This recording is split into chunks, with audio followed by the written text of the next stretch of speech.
Mr. Osbury. Mr. Benson. Mr. Freeman. Present. Mr. Guillory is absent. Ms. Jackson. Mr. Richey. Here. Mr. Sam. Mr. Selders. Mr. Taylor. Mr. Chairman, we have a quorum. Thank you, Ms. Marchifava. First thing on the agenda is the public comment. Need to announce that the floor is open for public comment of any of the agenda items. Is there anyone out here who would like to speak on any of the agenda items? Seeing none, I'm going to close the public comment section. We'll move on to approval of the minutes. I think everybody's seen the minutes in their packet. Can I get a motion? Ms. Jackson moves. Thank you, Ms. Jackson. Mr. Freeman seconds. Are any opposed to the minutes? Seeing none, they are accepted. Consent calendar. Commissioners, have you had the opportunity to look at the consent calendar? And if so, any questions or a movement? Ms. Jackson? Mr. Osbury seconds. Any opposed? Consent calendar passes. All right, first presentation we'll have tonight is the Breck video.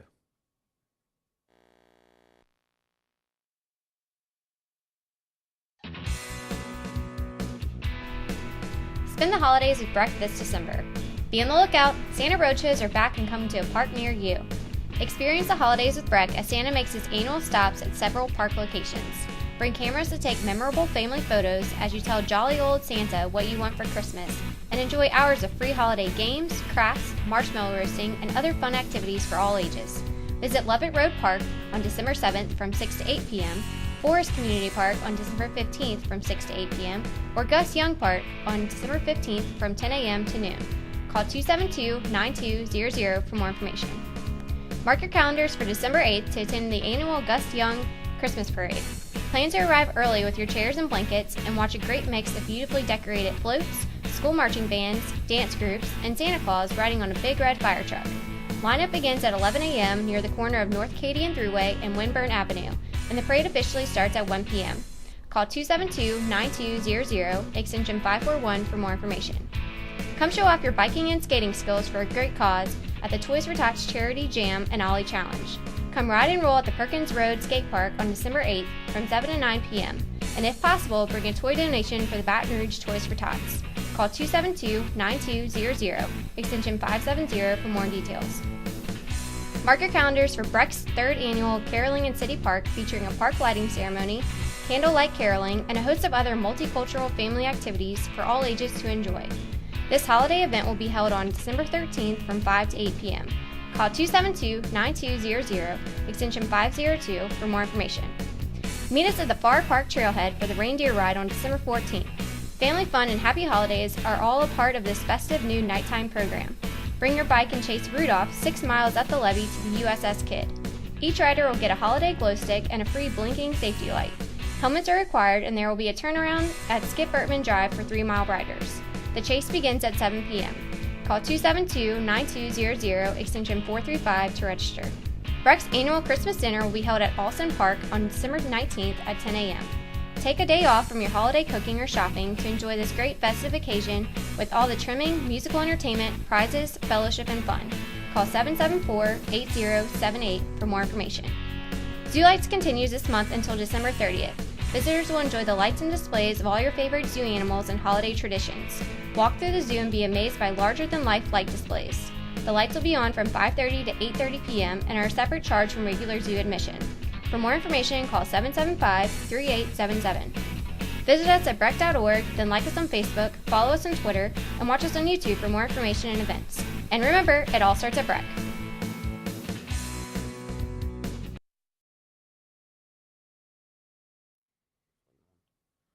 Okay, I'm going to move on to the reports of officers and standing committees. We're going to start with the superintendent's report. Ms. McKnight.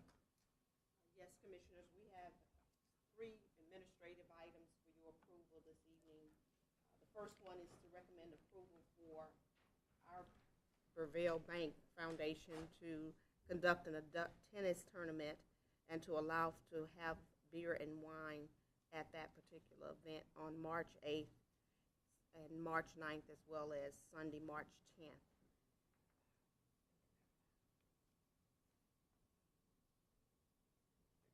It's on there. So item A is seeking your authorization to allow for beer and wine at an adult tennis tournament. Mr. Freeman motions, Mr. Osbury seconds. Any opposed? Seeing none, it's authorized.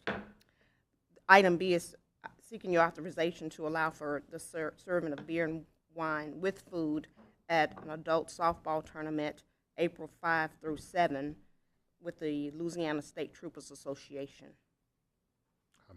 Mr. Osbury moves, Mr. Benson seconds. Any opposed? It's authorized. Item C is also seeking your authorization to allow for beer and wine to be served at a wedding reception at the Waterfront Theater at Greenwood Community Park, December 29th. Ms. Janae Dominique asked for permission to allow for that. Mr. Selders moves. Ms. Jackson seconds. Any opposed?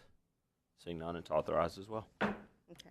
Last month, we had asked your permission to allow for beer and wine to be served at our Breck Christmas party here at this building.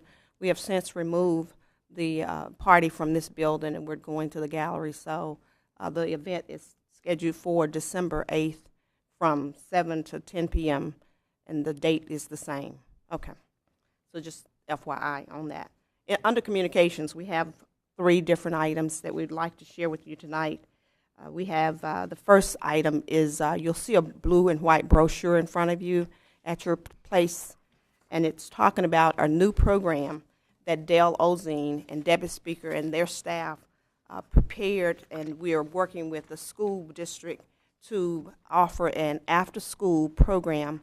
And I really want to express my appreciation to Mr. Craig Freeman and also Mr. Carlos Sams for helping to pave the way with the school district to move this item forward. Our plan is to meet with them, with their committee of the whole on December 6th. And then on December 20th is to actually receive approval. But this is a program that is offered, and it works. It's offered at various places around the country, and it's a way to help provide a healthy alternative for kids during the after-school hours. We're also talking to them about providing an after-school summer program for them, and that will be the second phase of this particular proposal.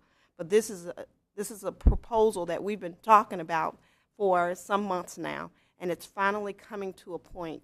And I received a call from the school superintendent this afternoon, and he is 150% on board with moving this initiative forward.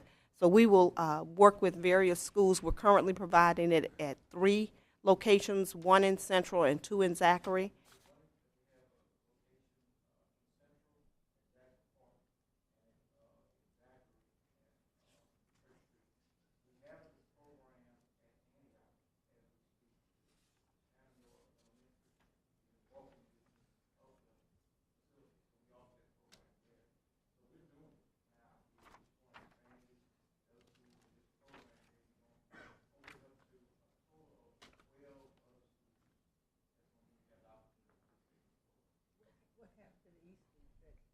The Eastons.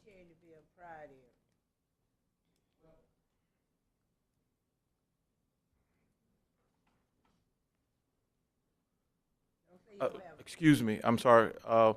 This is a pilot program, Ms. Jackson, and we're looking at other areas. When we worked with the school system, they mapped out where buses pass next to or in front of our facilities. Well, let me explain it to you.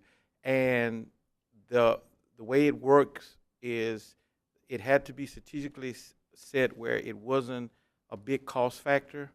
So we're looking at all those angles for next time, but we're looking at it expanding across the parish. These are just some of the schools that we were able to make it happen now.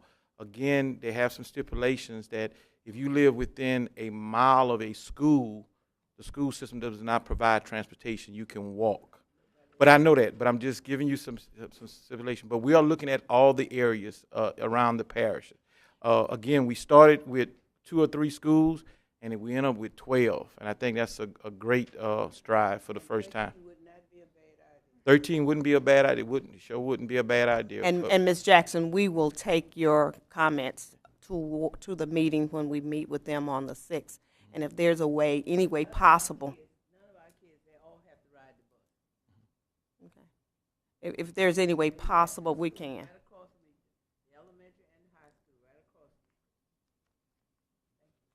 Thank you. Debbie, would No, you we like won't. to address what we currently might be able to do?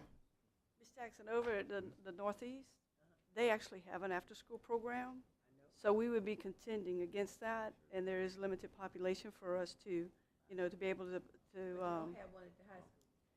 not at the high school, but the high school has enough extracurricular activities that high school students are not going to come to an after-school program. It's not appealing to them. And Ms. Jackson, this is for ages 6 through 12-year-olders. And this is where these are kids who are coming home when the parents are still at work, and we're trying to provide a healthy, safe alternative for children within that age group. Because most of the kids, usually above the age of 12, they're usually involved in some form of sport or some type of extracurricular activity that will prevent them from. Right, and we did research for Reams. That was important to us as well. We did research for Reams. Even with Mr. Eric and Mr. Gary that worked with us with the school system, they were on the list, and because of those.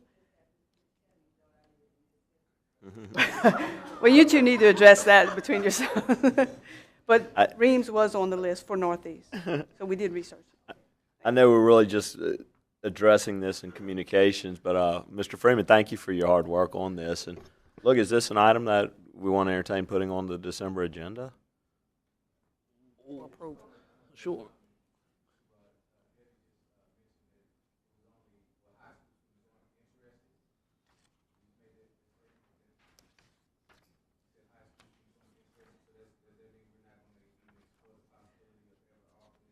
I'm not going to say ever, but our initial motivation is going to be with the elementary school age, because that's where you're most productive and that's where the greatest need is. The Recreation Department did a public survey for quite a few months. And in fact, some of the results are there on with your information as far as what the families have asked for, and it was predominantly targeting those ages, because again, lots of high schools have quite a few extracurricular activities built in, for their after-school hours on their campuses, and it's similar like day camps. We've tried to offer day camps for high school.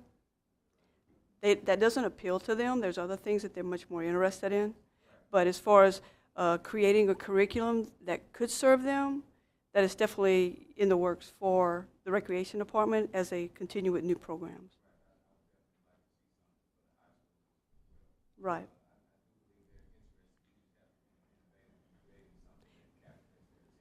Right.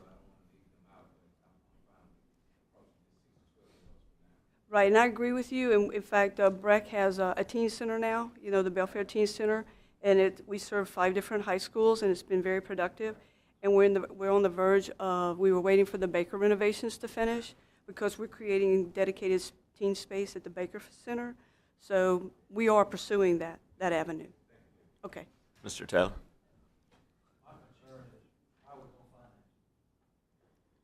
We are in the process of reviewing the fee base. It will be a fee-based program. It's not going to be a free program.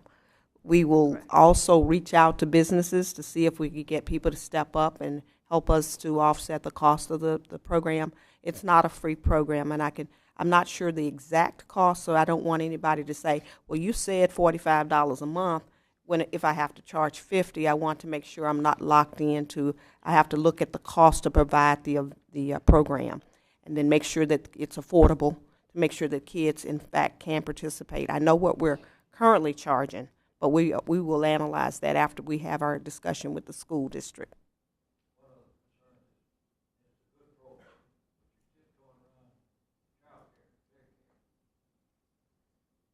again, after-school programs is what we already do, you know.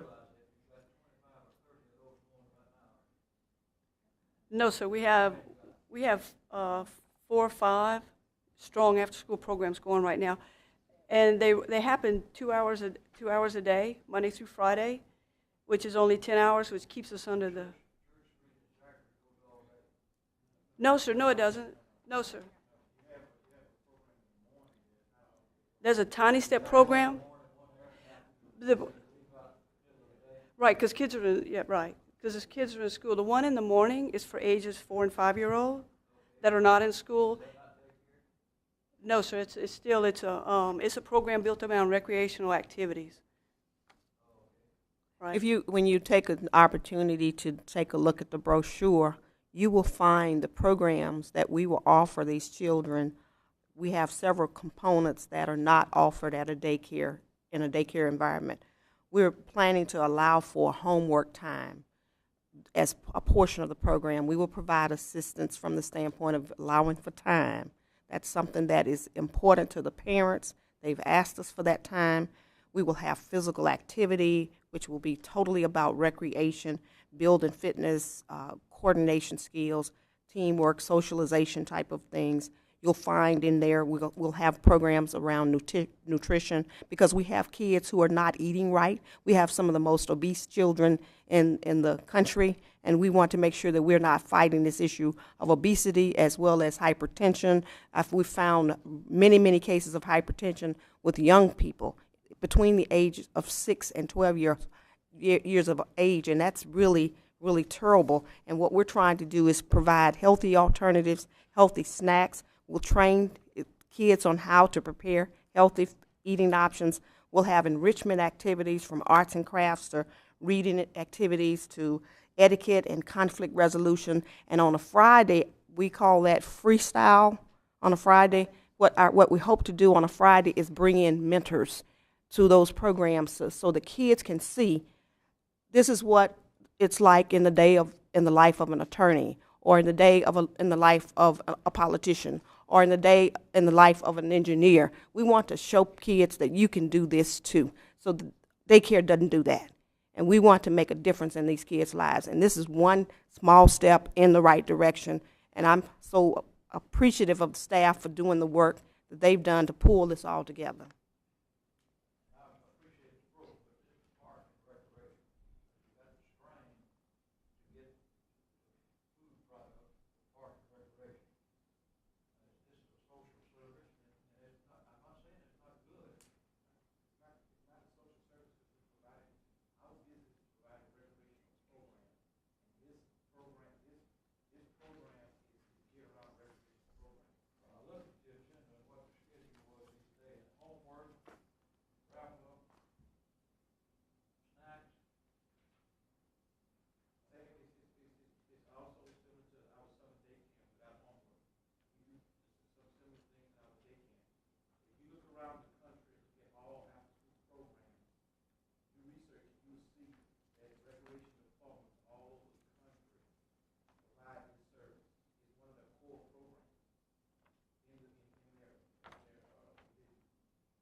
I'm at the end of my long diatribe. I'm going to move that we pass this today. But let me say a couple of things. One, I appreciate the thanks. This is not for me. This is for the amazing staff we have. If you can understand how hard it is to get a school system and a parks commission to work together, to me this is groundbreaking. It's exactly the steps that we need to be making to make us a gold medal commission. And so I'm really excited about this, and I can't thank all the staff. It is not just it's not just the politicians that sit up on the commission, but the people who are doing the daily work that made this happen. And so I really want to express my thanks to you for all the work that you did. this is a great opportunity for working parents. We know in this community we have a problem with kids that are going home to empty homes. And if we can provide some recreational opportunities for them, it cuts down on crime. It helps them with education, and it gives them better access to parks. And so I see this as a partnership, not just between the two of us, but also helping crime in town. And so I think it's a wonderful thing. To my colleague, Ms. Neighbors Jackson, one of the things that was really hard for us was we tried to figure out what we could do as a school system that was going to be low cost. And so I think at least on these, it is a zero cost for the school system, and so that was one of the reasons why we hadn't gone to South Mississippi yet. But we will try to make sure that we can expand as soon as we can.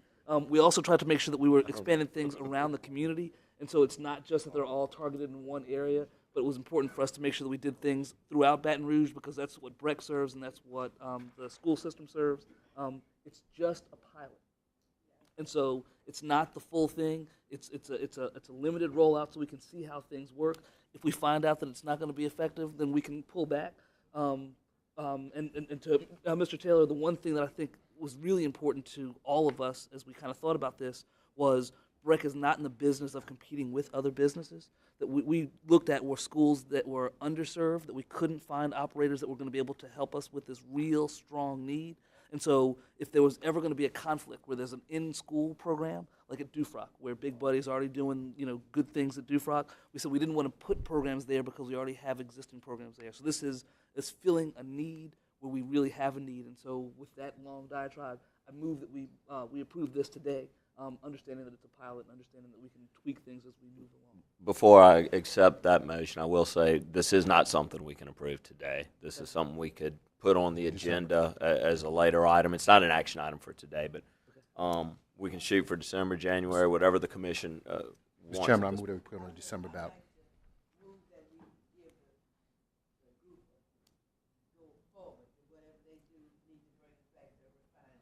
Okay.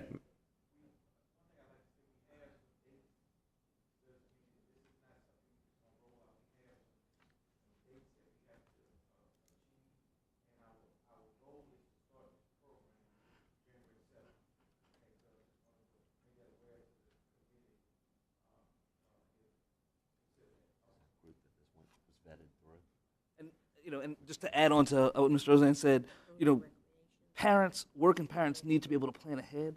And so if we wait until the end of January to say what to do in the spring, that's going to really that's going to be a hard thing for parents to try to figure out. And so if we can make a decision on this in December, it really helps working parents figure out what their options are for the spring and let them get rolling for that spring semester. Okay, let's move forward. There was a motion. Ms. Jackson, what was your motion?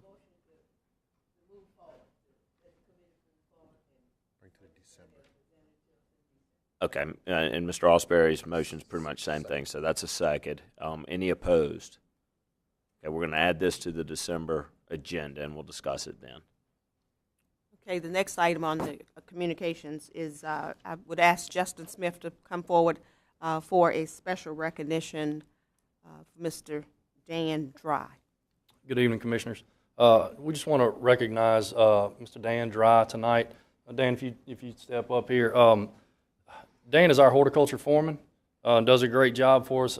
Dan recently went through the BREC CPR class and was able to put that into some real-world use this past week.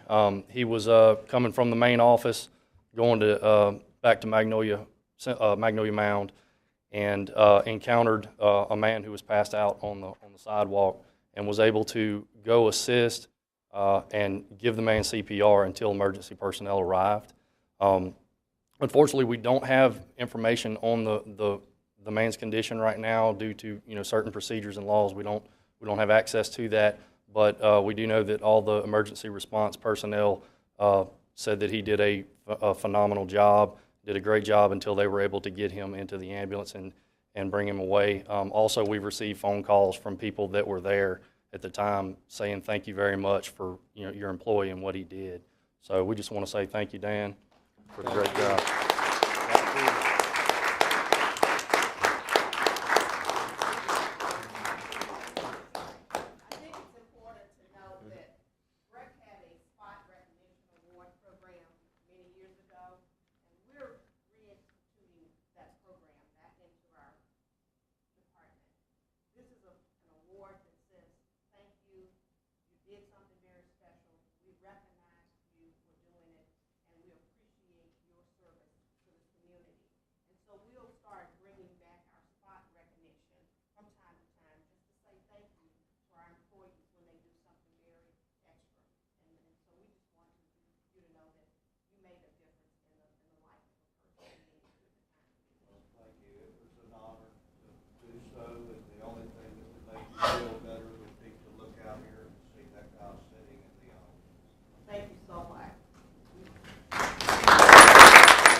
And I have one other item for under communications that I wanted to bring to your attention.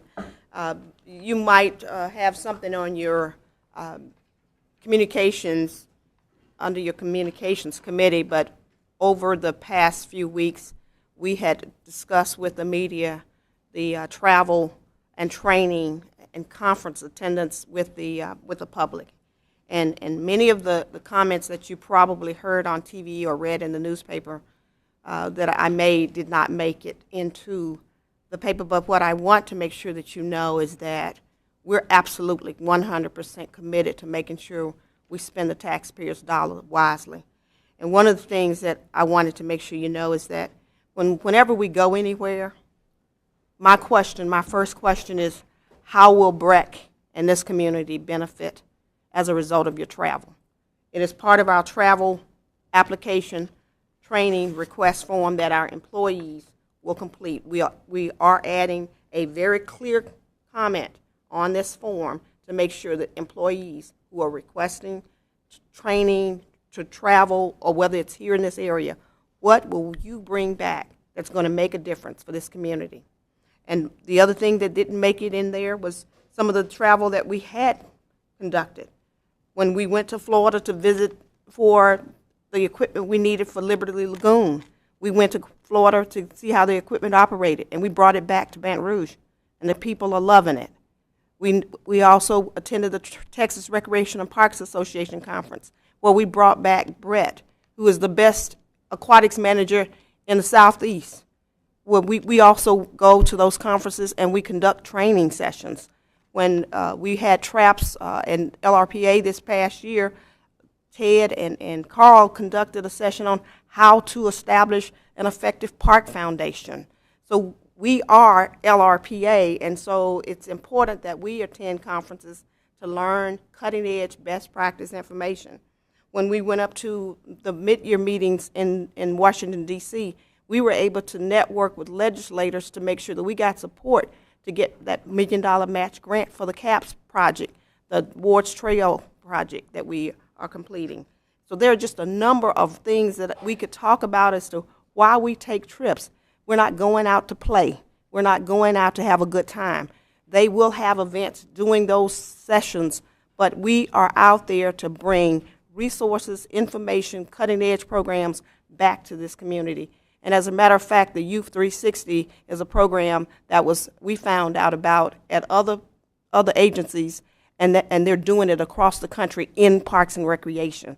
So we want to make a difference in this community, and we're not playing with the money. And I just want to make sure that you know that. That completes the communication. Very well said. Mr. Freeman, I'm going to give you the honor of following that up. And let me just add one little thing. You know, sometimes we don't know where the stuff is coming from. I truly appreciate the support and the honest reporting we get from our paper. And so this was something from a broadcast station. And so I just wanted to make sure that we didn't confuse the two, that it was a broadcast station and not the papers that follow us on a regular basis and understand good and accurate reporting. And so I appreciate that. But our communications committee is relatively quiet. I don't think we have any action items. It was a very helpful meeting where we got a chance to talk about a couple things. And actually, I want to turn it over to our director to talk a little bit more about some of the items there. Thank you, Commissioners. We met on Thursday and we went over our marketing plan. We have a copy of that in your packet, and we asked committee members to give us input by November 21st. And if you have any input, we would welcome that as well. We'll get that finalized by December. And then the following day, we had a lot more fun. This is one of the things that was brought back when when the superintendent went on the chamber canvas trip in Louisville. It was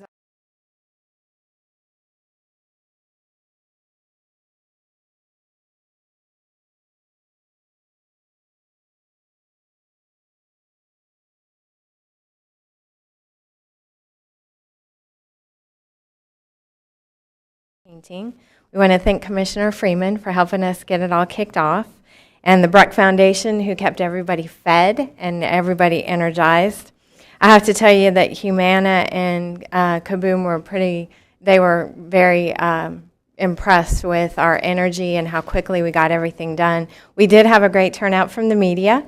The Advocate was there and did a wonderful story, WVLA, WAFB, a student journalist from LSU, and Hometown Productions. And you'll see a video at your desk from Hometown Productions that will give you a sense of what the event was like.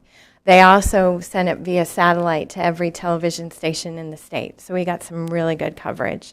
We went back out to the playground today, and we saw children playing, which is what we were hoping for. We had Representative James help us cut the ribbon, and we are just very proud of it. Was a tremendous success. In fact, one of our staff members asked, can we do this every year? And the superintendent said, absolutely. So it may not be Kaboom, it may not be Humana. We think we will work with them again. We think they were very happy with what they saw, but this is our final project. It was such an incredible team building exercise for the staff, and I want to say thank you to every one of you guys who were out there. I saw Ted and Dale's actually dropping water. They were sweating. I They never did some seen them heavy work that hard. lifting. Yeah. Everyone worked so hard, and you made it happen. And the idea of building a playground for a community every year was incredible. So I need to thank Angela for that comment, because she approached me, and also one of the members of TED's staff had asked me if we could do that, and I said absolutely, we could do that if we have one on the schedule. So thank you guys so very much for what you did. And for a trip that cost us $2,000, we got a $70,000 playground. Thank you.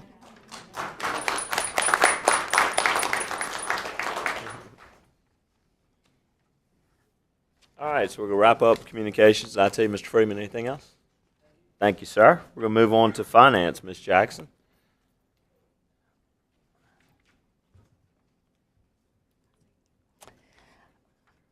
We presented yesterday to the Finance Committee our October 31st financial statements. And to give you a brief overview on that, on page 3 starts the general fund. We have currently received $13.6 million in revenue. We will be doing our accrual in November, so you'll see that. There are $79,244 in self-generating revenue above budget. Currently, we have a variance of about $25 million, but that's our tax accrual that will be done next month. If you turn to page 4, we have $17 million in other expenses, $14 million in total self-generated expenses, for a total of $31.4 million in expenses. Right now, it shows an operating deficit of 17.8. But that is a variance difference of about $4.6 million. So again, one of the things that's our saving grace this year, our revenues are staying where they're supposed to be. Our accrual is going to come in exactly where we had thought that it would.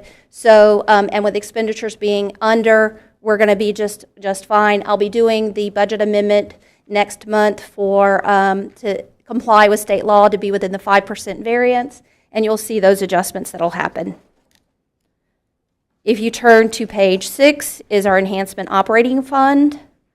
Just want to point out the Perkins Road Gym project is where this one is being accounted for, and we've expended $1.1 million of the $1.5, so that project is definitely moving into its final phases.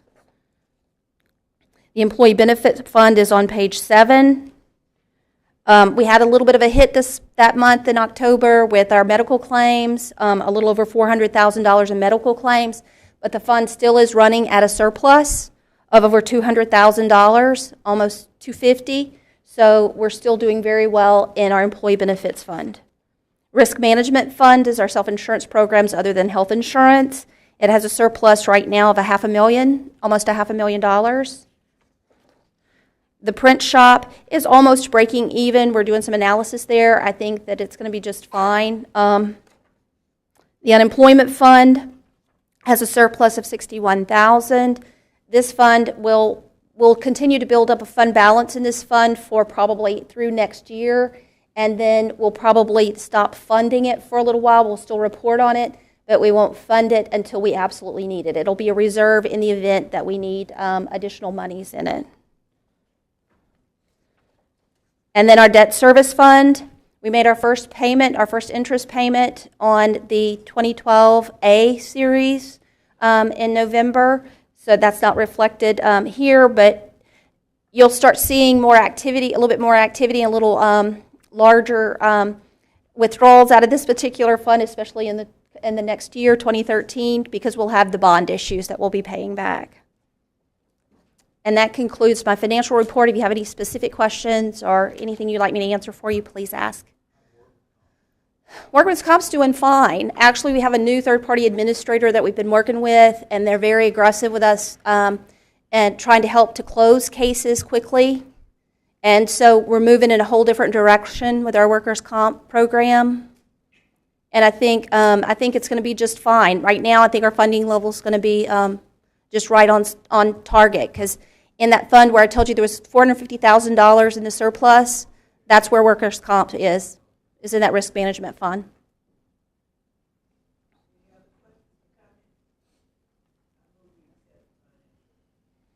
Ms. Jackson moves to accept. Mr. Freeman seconds. Any opposed? Financials are accepted. We just have one item for you. I'll read that to you. It's resolved that the Commission approve the award of the Magnolia Mound Visitor Center to the lowest responsible bidder, Omega General Construction, LLC, for a base bid price, including all three alternates, of $1,966,000, contingent on securing additional funding from donors in the minimum amount of $377,759, and concurrently executing change order number 1 for value engineering negotiating a reduction of at least $368,241 to the base bid and the three alternates. Adjusted total contract amount maximum is going to be $1,627,759 after change order number 1. It also includes the authorization of the superintendent to execute needed documents to include the memorandum of understanding with the Breck Foundation and Sue Turner.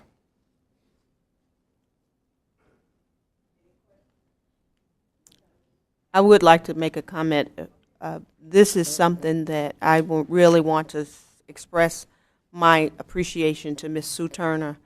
She worked back and forth with us, and every time we had to make adjustments and alterations, she was always there, supportive and stepping up.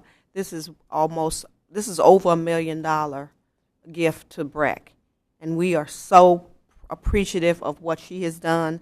And I would also say, too, with this particular gift, because of the foundation support, this is our second $1 million that we've been able to bring to Breck, and this is huge. So I will send her a really nice thank you note, and we will work with her on everything we need to work on regarding this project, but this is huge. Thank you. Ms. Jackson moves to accept. Mr. Benson seconds. Any opposed? Seeing none, it passes.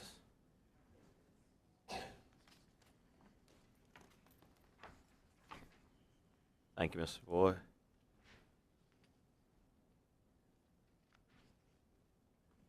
You good, Ms. Jackson?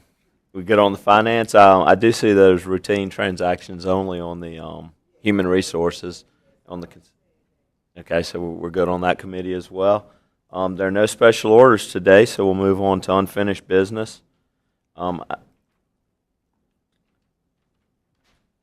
This ordinance was introduced at the October Commission meeting. We're going to hold a public hearing and adopt an ordinance authorizing the borrowing by the Recreation and Park Commission for the Parish of East Baton Rouge not to exceed $7 million, providing for the payment thereof, establishing the rate of interest thereon, and providing a pledge of revenues of the Recreation and Park Commission for the Parish of East Baton Rouge for the security and payment thereof in interest, or principal and interest, and providing for other matters in connection therewith.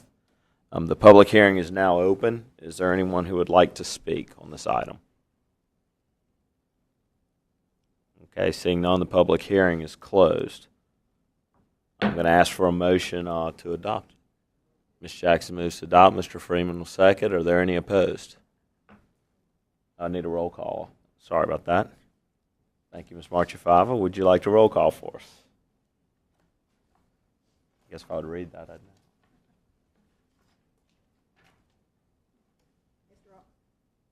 Mr. Osbury is absent. Mr. Benson. Mr. Freeman. Yes. Mr. Guillory is absent. Ms. Jackson. Mr. Riche. Yes. Mr. Sam is absent. Mr. Selders. Mr. Taylor. Mr. Chairman, it's unanimous. 6-0 approved. Thank you, Ms. Marchifava. All right, moving on to new business. I need a motion to introduce and set a public hearing. I'm going to introduce the 2013 budget for the Recreation and Park Commission for the Parish of East Baton Rouge.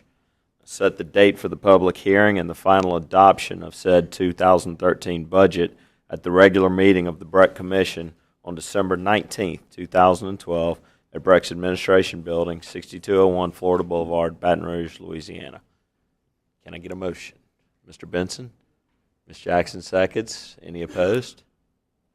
All right, we'll adopt the budget next meeting. Mr. Taylor? I accept. Done.